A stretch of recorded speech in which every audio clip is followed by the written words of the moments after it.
Hello and welcome everyone.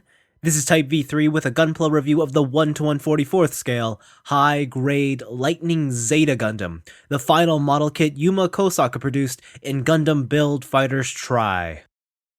The HG Lightning Zeta is comprised of a total of 15 parts. There's 12 main runners in various sizes, 2 sets of polycaps, and a medium-sized foil sticker sheet. While you might see some resemblance to older Gundam Zeta-derived kits, all the parts here are entirely new. As for the build itself, I enjoyed it quite a bit. Despite being a high grade, I felt that there was just enough extra going on in the assembly that kept things interesting. The arms and legs specifically are more involved than you would imagine. That said, it never strayed too far into the unknown, instead remaining simple and easy to put together. A complete novice shouldn't encounter any problems. Now, with the current quality level of modern high-grade kits, I was expecting a decent-looking Gundam after being freshly snapped together, but man, I was taken aback by how great the Lightning Zeta looked after a straight build. It's remarkable for being solely snapped together pieces of colored plastic and a few stickers. The proportions are bang on, the color separation is impressive, and the design elements are crisp. I mean, it's not ultra-high realistic in terms of its detail, yet it comes off as a very anime-inspired action figure. If it weren't for the semi-gloss sheen of the plastic, I'd say this could easily pass for a Robot Damashi release and wouldn't look out of place on a shelf alongside them. Seriously, this is one of the few HGs where I would have been happy to leave it unpainted. However, being a model kit and all, there are a couple things you may want to consider adding. Firstly, with the stickers, you get yellow pieces for the leg and forearm vents, but none for the shoulder vents. If anime accuracy is your thing, then paint these in. The red stickers on the backpack are peculiar in that they are metallic while the red plastic is not. The difference in finish isn't huge, still it's enough to notice. As for nub marks, there isn't too much to take care of as the most problematic areas are covered up. All in all, filling in the final few touches aren't the hardest tasks. Even so, I don't think they're necessary to have a perfectly presentable Gundam. The HG Lightning Zeta is a pretty sizable mobile suit with a height that comes in around the 5.5-inch mark to the top of the head, though it certainly has the shelf presence of one of the bigger Build Fighter releases. For articulation, the Lightning Zeta has a ball joint at the neck, so it can do some good looking poses in all directions. There is a ball joint at the base of the neck too, so you can get a bit more range. The high color does impede certain things, but it's not the biggest of issues. For the torso, all you're going to get is just this. Just a waist swivel. There's no ab crunch really or anything else. I mean, it is connected on a ball joint there at the bottom, but there's really no ab crunch that's going on, so you're not going to get much more than that. For the arms, the shoulders are actually connected on 2 separate ball joints that connect to the torso. So there's one that's a little minimal one that's right in there that goes a little bit wiggling up and down and around. And then there's another one here at the outside that's the actual joint for the arm. This lets you go outwards. It's a bit impeded by all this stuff, but what you can do is the shoulder pad itself has this little flap here that you can move out of the way, and this will let you get the arm to come all the way out. You do have a bicep rotation, which I don't really use because, as you can see, this part here has its own separate rotation that you could, like it's a forearm rotation that you can use. Double jointed elbow, which is phenomenal.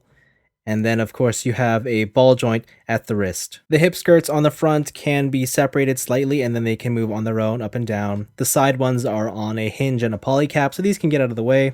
The hips are connected together on a T-joint, so they can sort of wiggle together. Then, of course, it's just a universal joint that goes forwards and outwards. You do have a thigh swivel, double jointed knee, which is pretty excellent. Then you have a hinge at the top of the ankle that goes back and forth, and then there's a ball joint that connects the whole thing together for your ankle tilt and a bit more pivot. For the backpack, I have removed one of the binders so you can see how this assembly works. And you can tell it's just a ball joint connection here that's on a hinge, and this translates to this. Basically, that's all you really get. The wings here, they can move outwards here, and you do have a hinge here as well. For the middle section, this just pops out. Articulation is pretty good on the Lightning Zeta. The torso itself is a bit stiff, but all the other major joints are present. If anything, it's the large and somewhat bulky design that serves as the main limiting factor. Accessories for this kit are minimal. For starters, there's no extra hands. All you get are the ones that are already attached to the Gundam, and they're of the gripping fist type. So what can these hands hold? Well, primarily the beam rifle. It's large, with a neat design. though I always think adding some extra color to it helps break the monotony of gray plastic. The Gundam can hold it well enough, and the handle can fold up for when you want to store away the gun elsewhere on the mobile suit. For defensive purposes, the Lightning Zeta has a basic shield. Design-wise, it's nothing special, and functionally, it's pretty straightforward too, as it just plugs into the arm. From here, you have some mobility, but again, nothing that's too crazy. Lastly are a pair of beam effect parts, and these are used for the Gundam's melee weapons.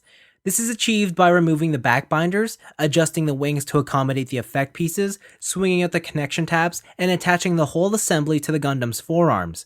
These are the beam blades. Truthfully, I think it's a bit silly and unwieldy. However, there is one final feature that can be achieved with these. By taking the shield and mounting it in the middle of the kit, you can link both beam blades together to form a giant cannon. This is known as the Phoenix Burst system.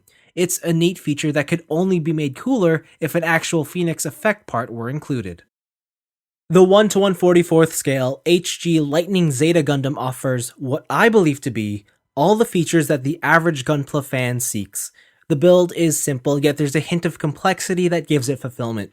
Tremendous effort has gone into the great presentation of the kit from a straight build perspective, and it's an attractive design that's in a nice chunky size too.